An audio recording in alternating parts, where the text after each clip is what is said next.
everyone doesn't know, but at the same time, we like to be thorough. So one of the rules with the Quran is you don't take one verse and isolate it.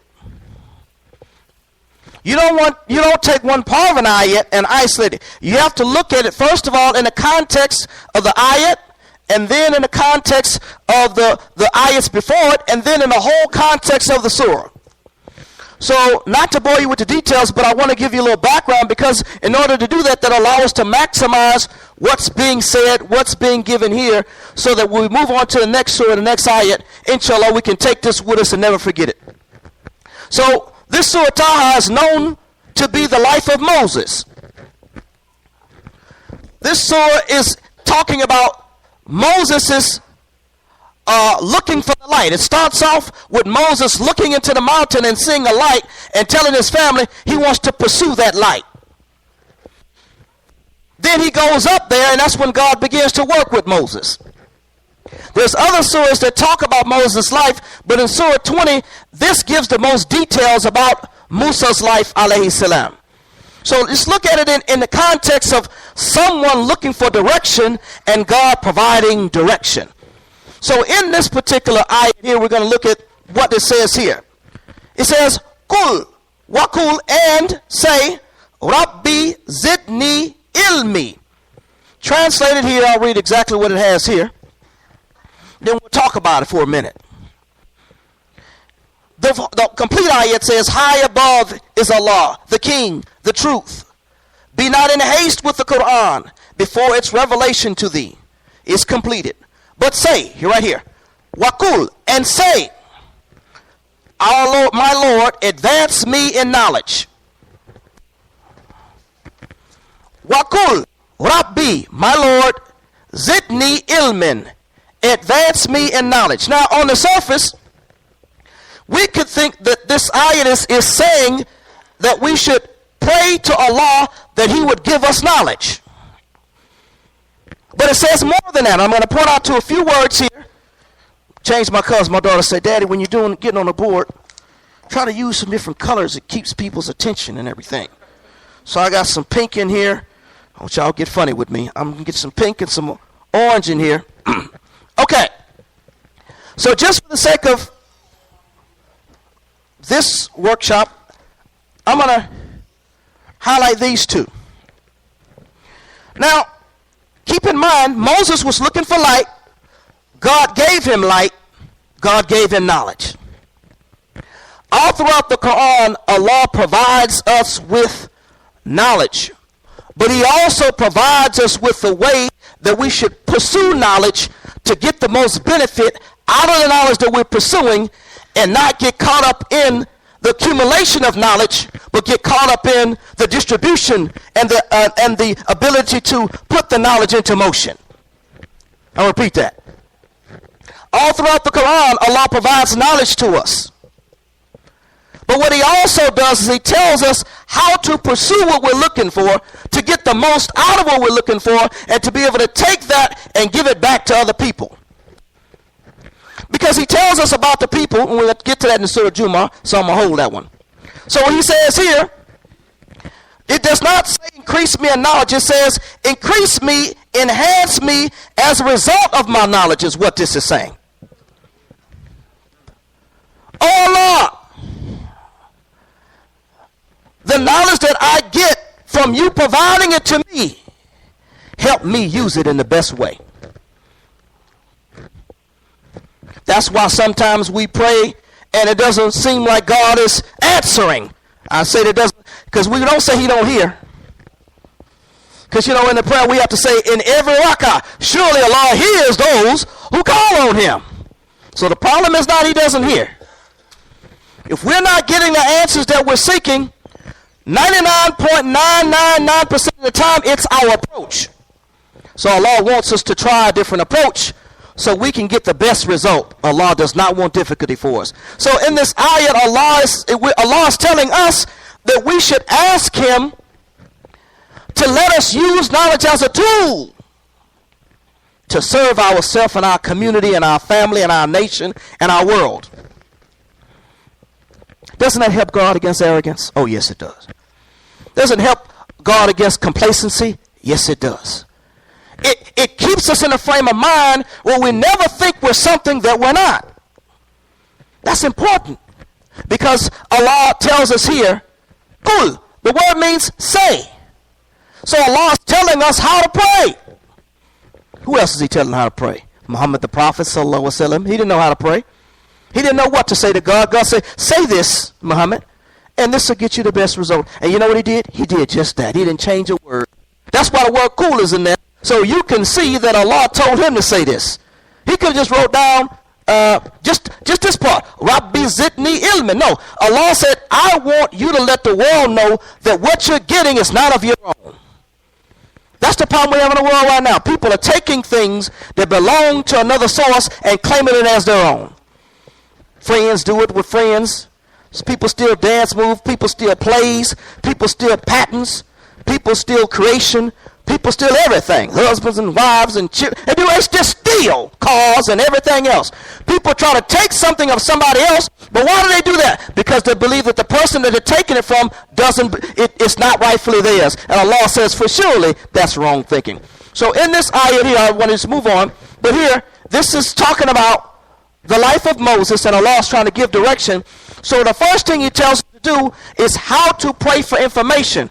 So, oh Allah, increase me in the way that you direct me so that the knowledge that you give me, I can use it in the best way and not betray myself, not betray my soul, not betray the things that are dearest to me. So in my pursuit of these things that I want to gain, I don't lose my natural Islamic identity.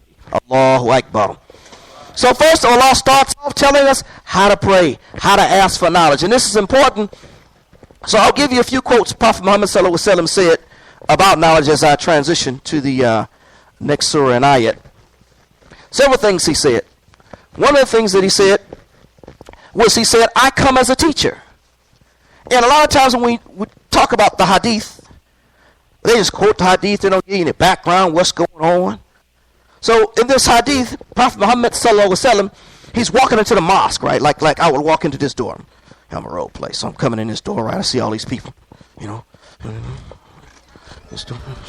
So I come in the door, and I see all these people, and Muhammad says, SubhanAllah, people studying.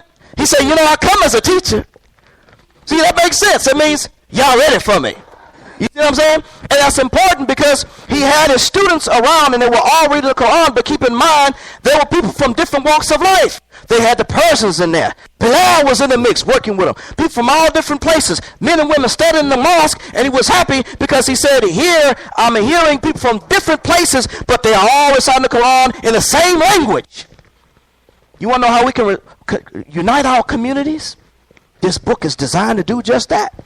If it's not happening, it's something that is interfering with our relationship with this book.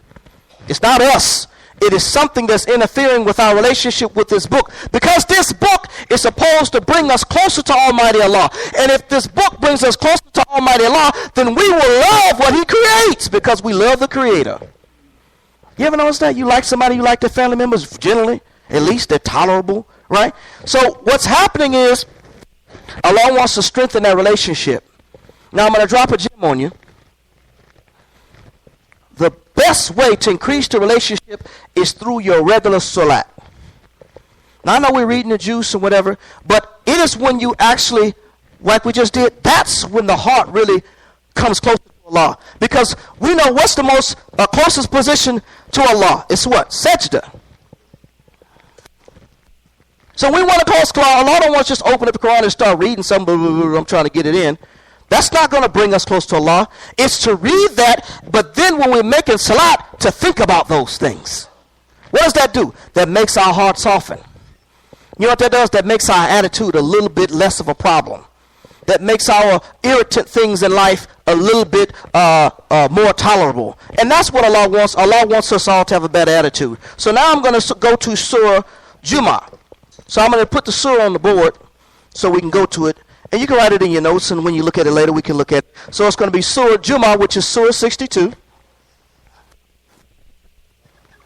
Ayat number 2. Surah 62, Ayat number 2. This is all about our perspective about knowledge. 62, ayat 2. Okay. It says, Yusabbihu lillahi ma fi samawati wa ma fil ardil malikil kudusil azizil hakim.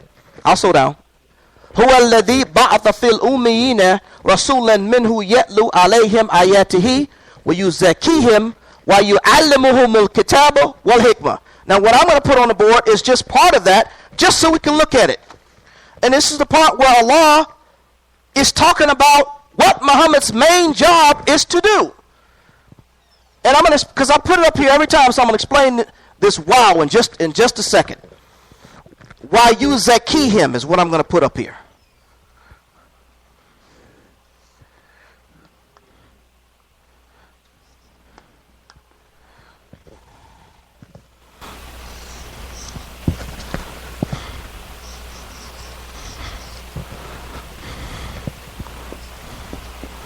And I'll explain it in just a second.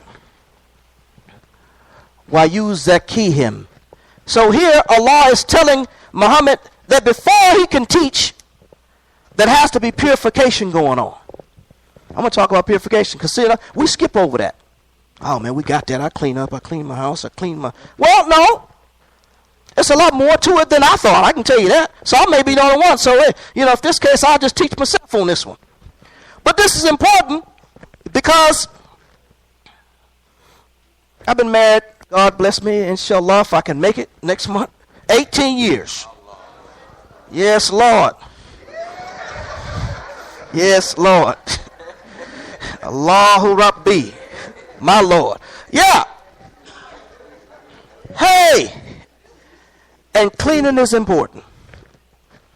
Keeping your house clean is important. Not just cleaning up when people coming over. I'm serious. I'm telling you. I understand. Because when it's clean, one of the things that you notice is you can find things very quickly. You don't just keep losing the same things that you put in its place. Lo and behold, it's still there the next day. My word, I'm telling you. Gems. Yeah. Pick up after yourself. You can find your stuff. And you don't have to ask anybody. If nobody around, you don't have to think you're crazy. It's just where you put it.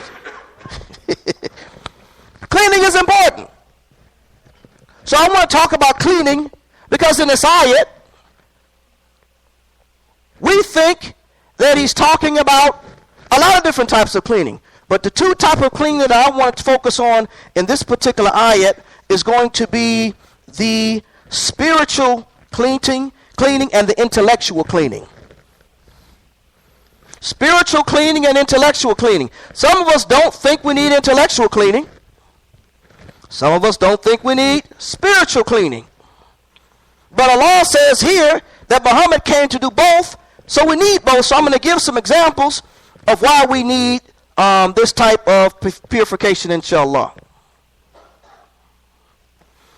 This is the same. Okay. So here's an example of spiritual cleaning. Let's say, for instance, we find that we get angry at certain things. And we're still getting angry at the same things. Some of us think that that's just part of our personality. No, I'm serious. Now, you're not going to like me, but I love you. And all I can do is give the truth because it'll help all of us if we will accept it. It is not acceptable for any of us to keep doing the same things that are bad habits year in and year out. Raise your hand if you think it's not acceptable to keep having the same bad habits year in and year out. I love this. I'm in the right place. It's not acceptable. So none of us think it's acceptable. We obviously have some trouble working out some of these bad habits. So what can we do? Here's the answer. So Prophet Muhammad sallallahu alaihi wasallam, he's talking about this spiritual cleaning. And one of the things that he says about this spiritual cleaning is this. He says, the ethical foundations